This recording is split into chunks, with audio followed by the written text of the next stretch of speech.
If you're saving for your child's education, you probably think an RESP is the way to go. But what if I told you there is a smarter, more powerful way to help them after they are done high school without the restrictions of a typical RESP savings plan?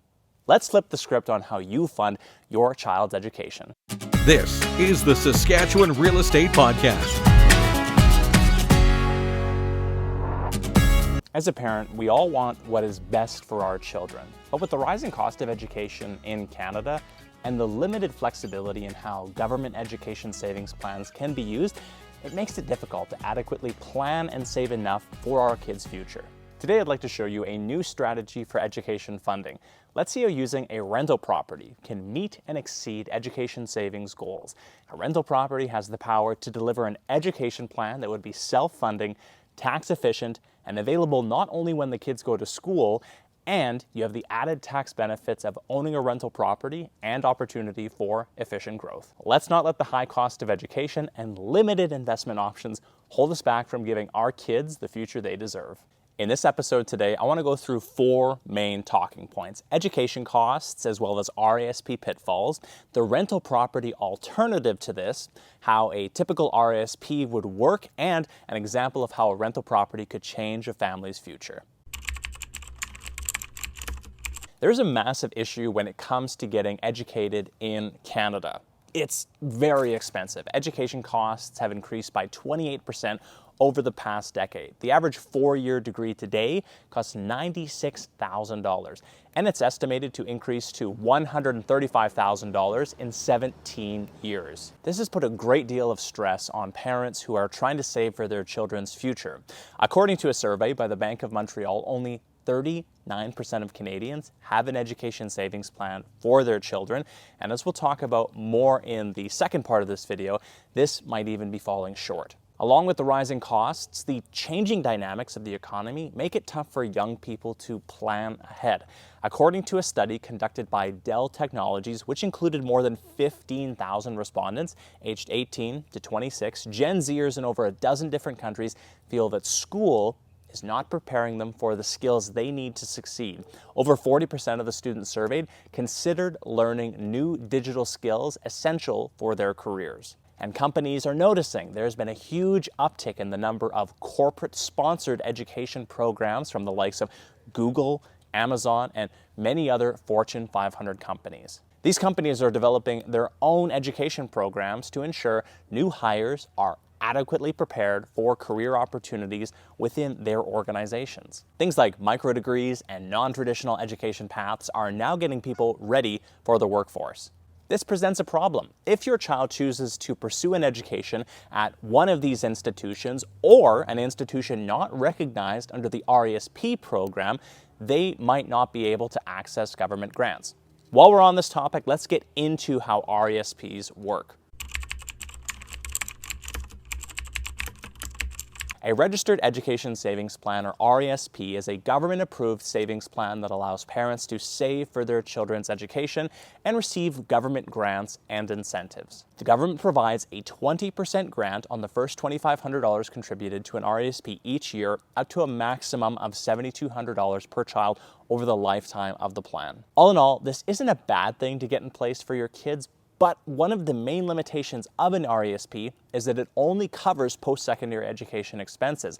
This means that if your child decides to pursue a certain trade or vocational program or a Google or Amazon certificate, an RESP might not cover those costs and will lead to clawbacks of the grant money that was provided. So unless the government revisits the criteria and conditions under which funds may be accessed, this is going to leave a lot of families unable to access all of the saved funds. And because it's hard to ask your toddler which career path they will take, this leaves parents uncertain how to move forward.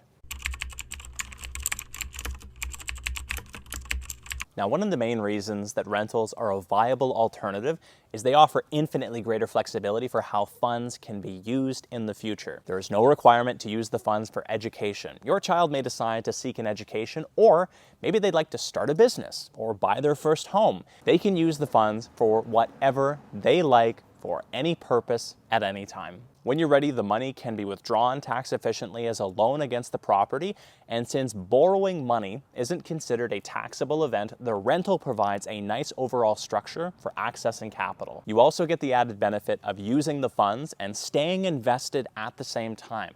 They can keep the rental in play and continue to benefit from the appreciation of the property while the kids attend school. This compares with an RESP where you'd need to sell the investment in order to access the funds, ultimately depleting it. With the rental, you have the option of selling or taking a loan against the property, which can be advantageous because you can choose to have your child live in the property if it's close to school, or have the property continue to be rented out and have the tenant cover the interest charges on the student loan and possibly even pay it completely off over time. This is worth repeating because with an RESP, the child uses the funds to cover their education and graduates with a depleted or zeroed out investment balance. But with the rental, the asset can continue to appreciate while the tenant pays off the student loan and the child attends to their studies.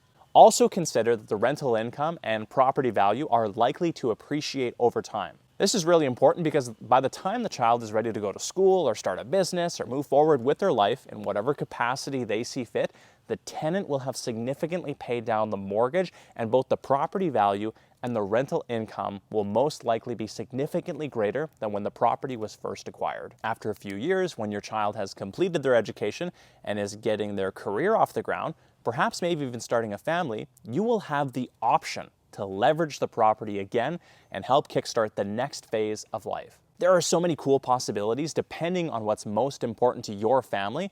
You can have your kids live in the property, you can sell it, or keep it as a rental. You may also choose to refinance out the original principal you invested into the plan and leave the property to the child, or stay invested and co-own the property as an investment with your kids. The main point is that by choosing the rental option over the traditional government education savings plan, families have greater control over their destiny, and all this can be accomplished simply by redirecting the funds that would otherwise have gone into the RESP.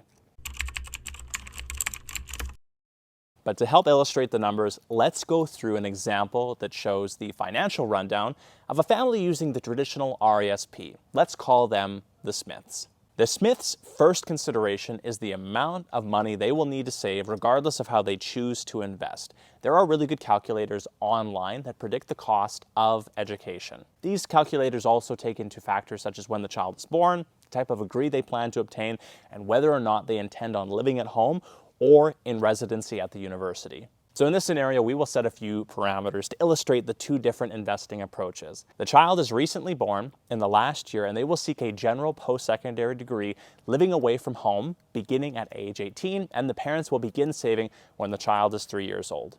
This means that they will have an investment time horizon of 15 years. Now, I've chosen 15 years because this is the number of years it takes to maximize the 20% government grant incentive within the RESP, and also because many parents don't start thinking about education savings until their kids begin attending preschool. By starting to invest at age 3, we'll be able to present the financial benefits for the Smith family over a more realistic timeline. So based on these parameters, it's estimated the cost of a general post-secondary degree with residency will be approximately $135,000. For a specialized degree such as engineering, optometry, law, medicine, or dentistry, the costs can easily jump to more than $200,000. So earlier we outlined the financials of an RESP. So let's say the parents contribute $2,500 annually to maximize the 20% annual government grant of $7,200. Let's assume they achieve an annual average rate of return of 8%.